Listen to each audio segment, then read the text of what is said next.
The Roman Empire was a vast and influential ancient civilization that ruled over a significant portion of the world, including the Mediterranean, Europe, North Africa, and the Middle East.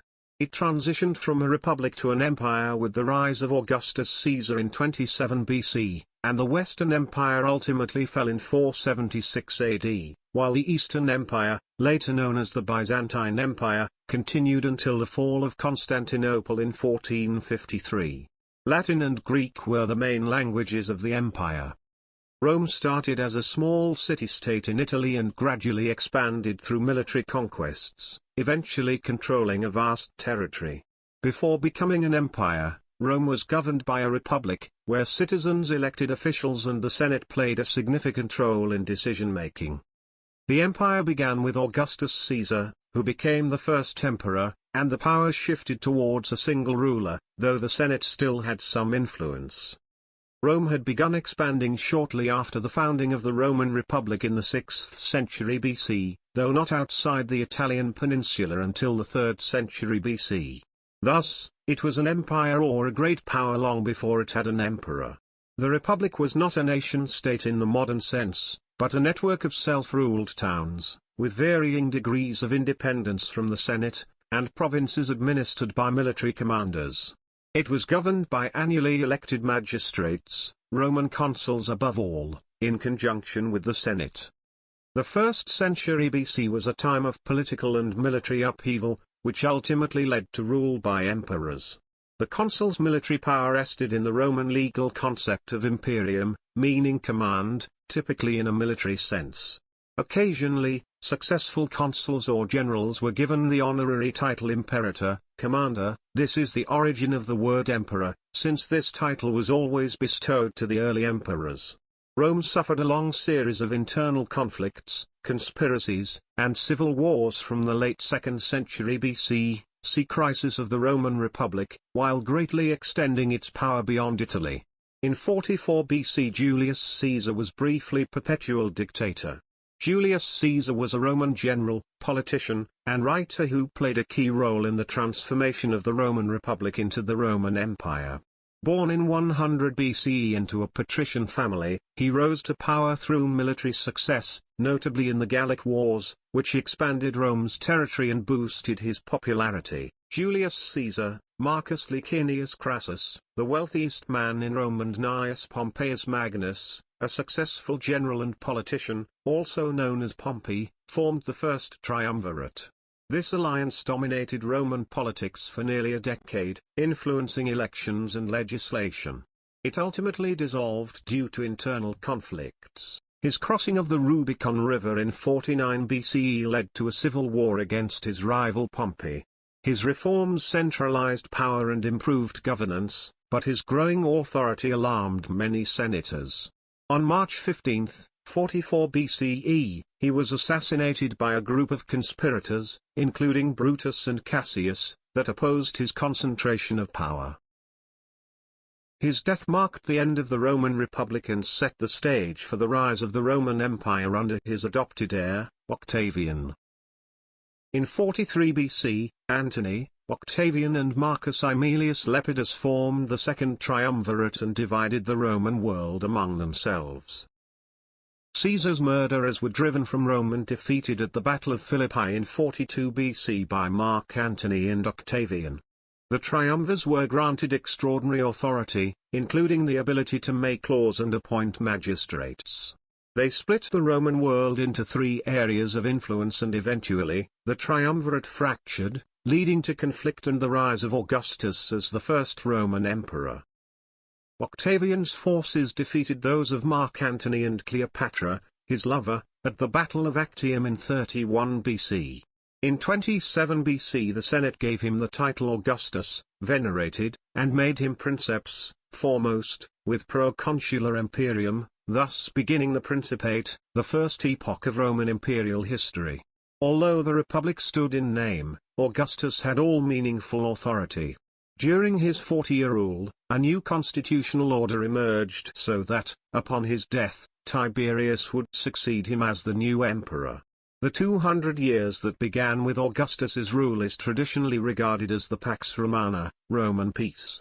The cohesion of the empire was furthered by a degree of social stability and economic prosperity that Rome had never before experienced. Uprisings in the provinces were infrequent and put down mercilessly and swiftly. The success of Augustus in establishing principles of dynastic succession was limited by his outliving a number of talented potential heirs.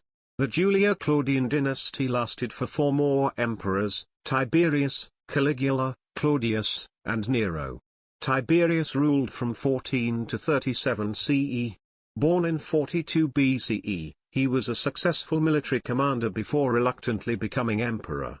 Though capable and experienced, Tiberius was known for his withdrawn and often suspicious nature. His reign started effectively, with stable governance and respect for the Senate, but over time he became increasingly reclusive, especially after the death of his son Drusus. He eventually retired to the island of Capri, leaving much of the administration to his trusted but brutal advisor, Sejanus. Sejanus effectively ran the government, using his position to eliminate rivals and consolidate control. He orchestrated purges of senators and nobles under accusations of treason, fostering a climate of fear. His growing ambition alarmed Tiberius, who eventually turned against him. In 31 CE, Sejanus was arrested, executed, and his supporters purged. Tiberius eventually died in 37 CE, leaving behind a legacy of competent yet increasingly autocratic rule that set the tone for future emperors. Caligula ascended the Roman throne in 37 CE after the death of Emperor Tiberius. He was born Gaius Julius Caesar Germanicus in 12 CE, ruling till 41 CE. He was the son of the popular general Germanicus and the great-nephew and adopted grandson of Emperor Tiberius. As a child, he accompanied his father on military campaigns and earned the nickname Caligula, Little Boots, from soldiers, making him a favorite among both the military and the Roman public. Initially welcomed as emperor for his family legacy and promises of reform, Caligula's reign soon became notorious for cruelty, extravagance, and alleged madness. He spent lavishly, declared himself a god, and was known for erratic and sometimes brutal behavior. His actions alienated the Senate and many in the military. In 41 CE, he was assassinated by members of the Praetorian Guard, ending one of the most controversial reigns in Roman history. After Caligula's assassination, the Praetorian Guard unexpectedly declared Claudius emperor, bypassing the Senate. He was the 4th Roman emperor, ruling from 41 to 54 CE. Born in 10 BCE, he was the uncle of Caligula and considered physically weak and intellectually unfit for leadership due to a limp and speech impediment. Despite initial doubts, Claudius proved to be an effective and capable ruler. He expanded the empire significantly, including the successful conquest of Britain in 43 CE, improved the bureaucracy, and strengthened the imperial administration. He was also a scholar and historian. Claudius married several times, and his last wife, Agrippina the Younger, is believed to have poisoned him in 54 CE to secure the throne for her son, Nero. Nero, the 5th Roman emperor, ruled from 54 to 68 CE, and is one of history's most infamous leaders. Born in 37 CE as Lucius Domitius Ahenobarbus, he was adopted by Emperor Claudius. Nero began his reign at age 16, initially guided by capable advisors like Seneca and Burrus. His early rule was relatively stable and popular, but as he gained more personal control, Nero became increasingly erratic and autocratic. He is best known for his extravagance, artistic ambitions, and persecution of Christians, especially after the Great Fire of Rome in 64 CE. Many believed he started the fire, though he blamed the Christians. He executed his mother, his wife, and many senators, fostering fear and instability. Rebellions eventually broke out, and in 68 CE, facing revolt and loss of support, Nero committed suicide, famously declaring, "What an artist dies in me." His rule marked the end of the Julio-Claudian dynasty and ushered in a brief civil war known as the Year of the Four Emperors.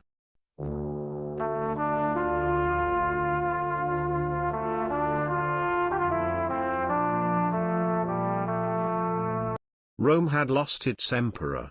Nero was gone, dead by his own hand. And with him, the last of Augustus's bloodline vanished. What followed was one of the most chaotic and dangerous years in Roman history, the year of the 4 emperors. First came Galba, the aging governor of Spain. Stern and strict, he seized power with the Senate's support. But Rome was not looking for discipline, it wanted hope. Galba's harsh rule and refusal to pay the soldiers led to his swift and brutal downfall. Beheaded in the streets. His reign lasted just 7 months. Enter Otho, once Galba's ally, now his betrayer. Charming, ambitious, and desperate to rule, Otho claimed the throne. But he wasn't the only one with imperial dreams. Far to the north, Vitellius, commander of the German legions, was marching on Rome. His men were loyal, his intent clear. The 2 emperors clashed at the first battle of Bedriacum. Otho lost. Rather than plunge the empire into more war, he chose to die by his own hand, an honorable end in a dishonorable time. Vitellius entered Rome like a conqueror. Lavish, indulgent, and completely unfit for rule. His supporters looted the city, and chaos reigned. But the east was not silent. In Judea, General Vespasian, battle-hardened and respected, was declared emperor by his legions. He marched west with the might of the eastern provinces behind him. Vitellius tried to hold the city, but Vespasian's forces broke through. The streets of Rome ran red as Vitellius was dragged from hiding and killed. His body was tossed into the Tiber. And so, at last, the chaos ended. Vespasian took the throne, not by inheritance, but by sheer will and strength. He founded the Flavian dynasty, restored order, and began building the mighty Colosseum, a symbol of a Rome reborn. In just 1 year, 4 men wore the crown. Only one would survive.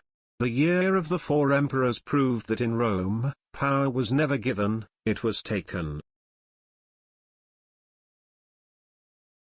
Vespasian ruled the Roman Empire from 69 to 79 CE. His rule re-established order after civil war and re-established the authority of the emperor. The army was reorganized and loyal and trusted generals were placed in key positions. Financial reforms were introduced to promote efficient tax collection, curb corruption and restore the state treasury, depleted by Nero and the civil wars. He implemented new taxes, including the infamous urine tax, on public urinals, to generate revenue. Urine was a valuable commodity in Rome, usually collected from public latrines and used in various processes like tanning and bleaching. He initiated major building projects such as the construction of the Colosseum, Flavian Amphitheatre. In 66 CE, the Jewish revolt was crushed, a campaign completed by his son Titus. The Jewish revolt, also known as the First Jewish-Roman War, lasted from 66 to 73 CE. It was the first of several Jewish-Roman wars and had lasting consequences for both Jewish history and the Roman Empire. Vespasian further strengthened the empire's frontiers and maintained military discipline. His legacy is one of practical and down-to-earth leadership, promoting capable administrators and laying the foundation for a relatively stable succession, by his son, Titus. Titus ruled the Roman Empire from 79 to 81 CE. Though his reign was brief, he is remembered as a capable and benevolent emperor who followed in the footsteps of his father, Vespasian, and continued the stability of the Flavian dynasty. He finished and inaugurated the Colosseum, begun by Vespasian. The opening was celebrated with 100 days of games, including gladiatorial contests and animal hunts. He dealt with 2 major disasters during his reign, the eruption of Mount Vesuvius in 79 CE, which destroyed Pompeii and Herculaneum, and a major fire and plague in Rome, in the year 80 CE. Titus was praised for his swift and generous relief efforts, personally funding aid and rebuilding efforts. Known for his fairness and generosity, he reportedly said, "I have made but one mistake today, I did no good to anyone." He vehemently rejected political purges and cruelty, despite being feared for his earlier harshness as a general. He maintained peace across the empire and did not engage in significant military campaigns during his reign. In 81 CE, Titus died suddenly at the age of 41, possibly from illness. His brother Domitian succeeded him. Though his time as emperor was short, he is often ranked among Rome's good emperors. Domitian ruled for 15 years, from 81 to 96 CE, the longest of the Flavian emperors. He was an authoritarian, ambitious, and efficient leader, but as time went on, he became increasingly autocratic and paranoid. Domitian strengthened imperial authority and reduced the influence of the Senate, thereby centralizing power. He demanded to be addressed as Dominus et Deus, Lord and God, and ruled as an absolute monarch, leading to increasing fear and resentment in the elite class. He defended and expanded Rome's borders. His campaign in Britain reinforced Roman control. He also fought the Germanic tribes, building the Limes Germanicus, an important frontier fortification. Though militarily competent, he exaggerated victories for propaganda. His economic reforms introduced fiscal discipline, restored the Roman economy, revalued the coinage to combat inflation, and reduced corruption. He promoted Roman art and built extensively, including completing the Arch of Titus. His later years were marked by repression, executions, and a climate of fear. Domitian was eventually assassinated in 96 CE by court insiders, such as Stephanus, the steward of the deceased Julia Flavia, members of the Praetorian Guard, and the Empress Domitia Longina. The five good emperors were a group of successive Roman rulers from 96 to 180 CE known for their wise governance, stability, and prosperity across the empire. The term was coined by the historian Edward Gibbon, who saw this period as a high point in Roman imperial history. The first of the five was Nerva. Nerva ruled from 96 to 98 CE. He came to power after the assassination of the tyrannical Domitian. He was chosen by the Senate and seen as a moderate and stabilizing figure. Support for Domitian in the army remained strong, and in October 97, the Praetorian Guard laid siege to the imperial palace on the Palatine Hill and took Nerva hostage. He was forced to submit to their demands, agreeing to hand over those responsible for Domitian's death and even giving a speech thanking the rebellious Praetorians. He then adopted Trajan as his heir, beginning a peaceful succession tradition. His reign was short, but it laid the groundwork for future stability. Next in line was Trajan, a military man and popular emperor. He expanded the empire to its greatest extent, including the conquest of Dacia, modern Romania. He launched major public works like roads, bridges, aqueducts, and the famous Trajan's Forum. His rule was known for justice, generosity, and strong leadership. Trajan's reign began in 98 CE and ended in 117 CE, while he was returning from a military campaign in the east. He had fallen ill after suffering a stroke. He was succeeded by his adopted heir, Hadrian. Hadrian was a lover of Greek culture, patron of the arts and architecture. He focused on administration, legal reform, and improving the lives of citizens. Despite his own excellence as a military administrator, Hadrian's reign was marked more by the defense of the empire's vast territories, rather than major military conflicts. He scaled back expansion to consolidate and defend the empire's borders. He also surrendered Trajan's conquests in Mesopotamia, considering them to be indefensible. The Hadrian's Wall was built in Britain to mark the empire's limit. His domestic policy was one of relative peace and prosperity. He ruled from 117 CE until he passed away on July 10, 138 CE at his villa, after a long period of declining health. He was succeeded by his adopted son, Antoninus Pius. Antoninus Pius, known for his calm and just governance, ruled during a time of peace and prosperity. He strengthened Roman law and promoted stability. His long and uneventful reign was a golden age of internal harmony, marked by the absence of military campaigns. He ruled from 138 to 161 CE, and was succeeded by his adopted sons Marcus Aurelius and Lucius Verus, whom he had carefully prepared for leadership. Marcus Aurelius, also known as the Philosopher King, was deeply influenced by Stoicism, as outlined in his famous work, Meditations. He co-ruled briefly with Lucius Verus, his brother. The empire faced serious external threats, especially wars with Germanic tribes and the Parthians. In Asia, a revitalized Parthian empire renewed its assault.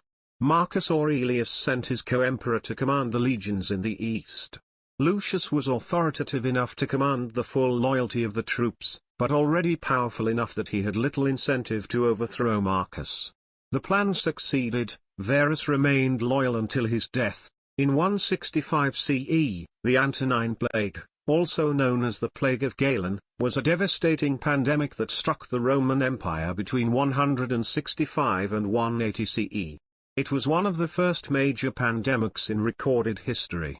It is estimated to have killed 5 to 10 million people, severely affected the Roman army and contributed to economic decline. The plague possibly influenced his Stoic writings, as he faced the plague while also dealing with external invasions and political strain. Marcus Aurelius died in 180 CE, and the throne was passed to his son Commodus, who had been elevated to the rank of co-emperor in 177 CE. This ended the succession plan of the previous 4 emperors where the emperor would adopt his successor. The Year of the 5 Emperors. Imagine a year so chaotic that 5 different men claimed the throne of the Roman Empire. One bought it in an auction, another marched on Rome with an army, and the rest. Well, let's just say their reigns were short and not so sweet. It all began with Commodus, the son of the great Marcus Aurelius. But Commodus was no philosopher king. He was a paranoid megalomaniac who liked dressing as Hercules and fighting in the arena. On New Year's Eve, 192 CE, he was assassinated by his inner circle. Commodus's mistress, Marcia Aurelia, Aemilius Letus the Praetorian prefect and Eclectus, his servant, all conspired to end his life. They ordered Narcissus, a young athlete, to strangle Commodus for a large reward. With the throne empty, Rome was about to plunge into chaos. First up, Pertinax, a respected old senator and former general. The Senate hoped he'd restore order. But when he tried to clean up the corruption and cut the Praetorian Guard's perks, they killed him. So what did the Praetorian Guard do next? They auctioned off the empire to the highest bidder. Enter Didius Julianus, a wealthy senator who literally bought the throne. The people were horrified. The Senate was humiliated. And the legions? Furious. That's when in 193 CE, Septimius Severus, governor of Pannonia, saw his chance.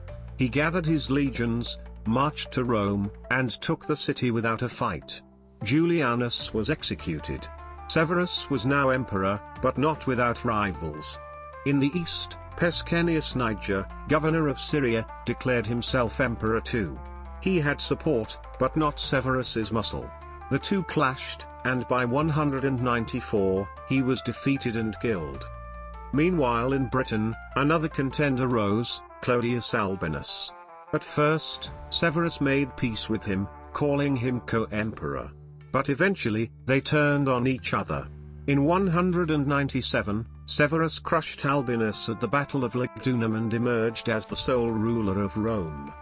So out of the bloodshed, betrayal, and 5 claimants to the throne, only one man stood victorious, Septimius Severus. He would go on to found a new dynasty and rule with strength and authority. The Year of the 5 Emperors wasn't just a crazy chapter in Roman history, it marked the beginning of a new imperial era where military power mattered more than ever. Severus fought a successful war against the Parthians and campaigned with success against barbarian incursions in Roman Britain, rebuilding Hadrian's Wall. In Rome, his relations with the Senate were poor, but he was popular with the commoners, as with his soldiers, whose salary he raised. Starting in 197, the influence of his Praetorian prefect, Gaius Fulvius Plautianus, was a negative influence. The latter was executed in 205. Severus continued the official persecution of Christians and Jews, as they were the only two groups who would not assimilate their beliefs to the official syncretistic creed. Severus eventually died while campaigning in Britain in 211 CE. He was succeeded by his sons Caracalla and Geta, whom he made his co-Augusti and who reigned under the influence of their mother, Julia Domna.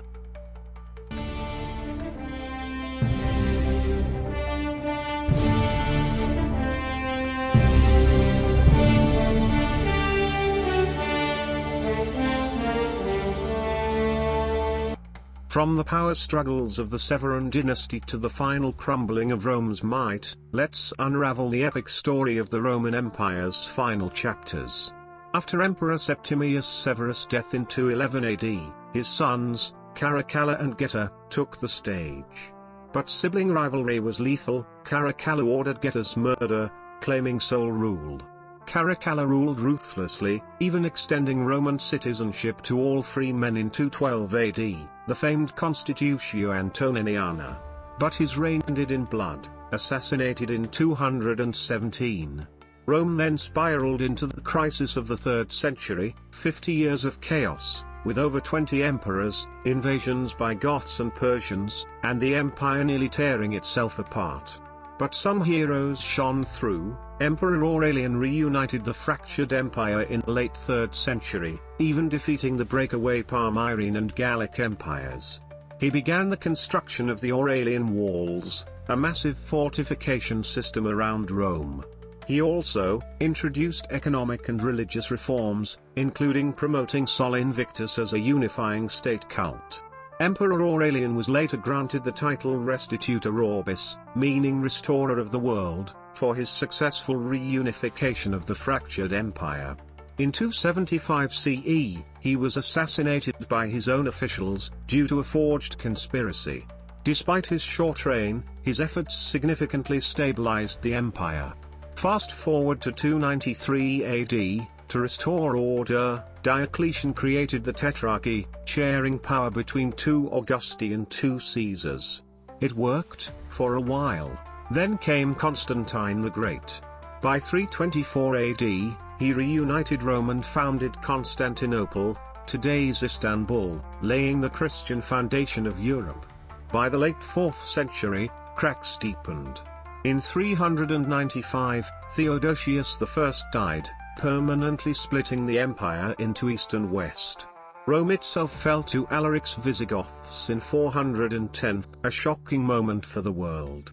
The Western Empire staggered on, plagued by internal decay and relentless invasions, until 476, when the Germanic general Odoacer deposed the last Western Roman emperor, Romulus Augustulus. The Eastern Roman Empire, the Byzantine Empire, lived on for another 1,000 years, but the Western Empire was gone, replaced by the kingdoms of Europe. Yet Rome's spirit never died. Its language, laws, and legacy still echo through our world, the eternal shadow of an empire that once ruled the known world. Thanks for watching. Subscribe for more thrilling history, and let us know what empires rise and fall you'd like to explore next.